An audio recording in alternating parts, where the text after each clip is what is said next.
देखिए, मैं आज अभी हमारे करोलबाग से दुष्यंत गौतम जी आज नॉमिनेशन फाइल कर रहे हैं और सबसे पहले गुरु रविदास जी महाराज के चरणों में मैं शीश नवाने के लिए यहाँ पर आया हूँ।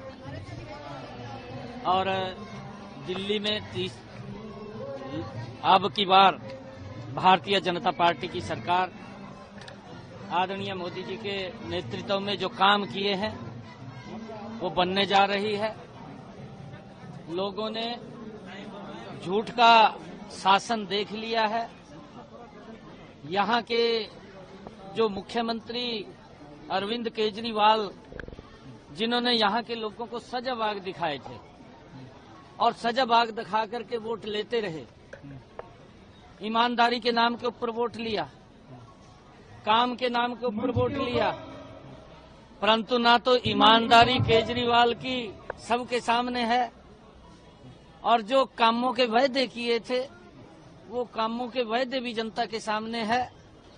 5 तारीख को दिल्ली की जनता अब वो हिसाब चुकता करेगी, क्योंकि इस प्रकार का झूठ बोल करके केजरीवाल ने पिछले 10 वर्षों में लगातार लोगों को बरगड़ाने का, उनका शोषण करने का काम किया है। दिल्ली के लोग समझ चुके हैं। हरियाणा में तीसरी बार भारतीय जनता पार्टी की सरकार लगातार देने का काम हरियाणा के लोगों ने किया है और उस जीत के अंदर दिल्ली के लोगों का भी एक बड़ा योगदान रहा है। मैं दिल्ली के लोगों का दिल से धन्यवाद करूंगा कि उन्होंने यहां से जाकर के वहां पर भारतीय जनता पार्टी की सरकार बनाने का तीसरी बार काम किया है। अब दिल्ली के अंदर यहां भी कमल का फूल खिलेगा, कमल की खेती होगी। बहुत बड़े मैंडेट के साथ यहां पर कमल का फूल भारतीय जनता पार्टी की सरकार बनेगी।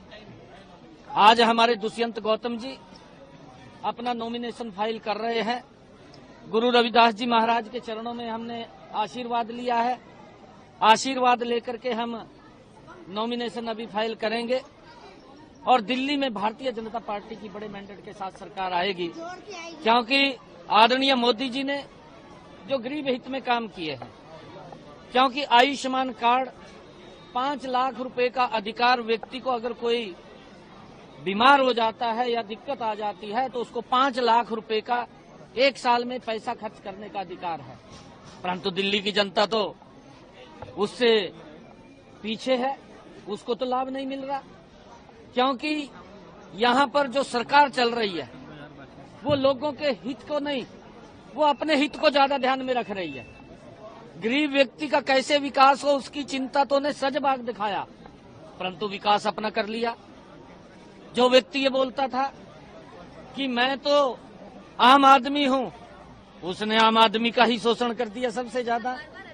और जो ये बात बोल रहा था कि मैं तो साधारण आदमी हूं, कोई मकान नहीं लूंगा, मैं गाड़ी नहीं लूंगा, कोई बंगला नहीं लूंगा, सबसे ज्यादा पैसा उसने गरीब व्यक्ति के मकान तो क्या दुरुस्त करने थे, उसको तो क्या कोई छत प्रोवाइड करानी थी, अपनी ही छत बनाकर बैठ गया, अपना ही मकान बनाकर बैठ गया। ये इस प्रकार का लोग देख रहे हैं और लोग अब उसको सबक सिखाने वाले हैं, क्योंकि जिस व्यक्ति ने ये कहा था कि मैं स्वच्छ पानी दूंगा, इसके 3 वायदे थे। सबसे बड़े वायदे थे कि मैं गंगा को स्वच्छ करूंगा, यमुना को स्वच्छ करूंगा और मैं हर घर के अंदर नल दूंगा और स्वच्छ जल दूंगा। ये 10 साल पहले बोलता था, कहा चाहे ओखला का पानी पी लो, यही बात बोलता था। ये हम नहीं बोलते थे, केजरीवाल बोलता था।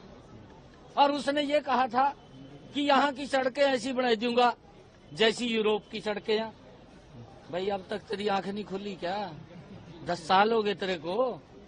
10 साल में तो लोग 5 साल वास्ता चुनते हैं, तेरे को तो 10 साल का समय दे दिया।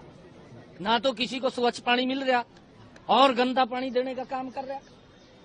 यमुना की क्या हालात है वो भी आपके सामने, सड़कों की क्या हालात है। इसने पीछे भी वायदे किए थे, क्या वो वायदे पूरे कर दिए इसने? वो पूछने की बात अब दिल्ली की जनता पूछ रही है और दिल्ली की जनता ये भी जानना चाह रही है कि ये झूठ अब लंबा नहीं चलेगा, ये सजबाग लंबे नहीं चलेंगे। अब तो दिल्ली की जनता निर्णय करने वाली है साफ चुकता करने वाली है। अब इसने तो अपना घर वो शीश महल बना लिया, अब तो शीश महल में बैठाने वाली है इसको, इसका साफ करने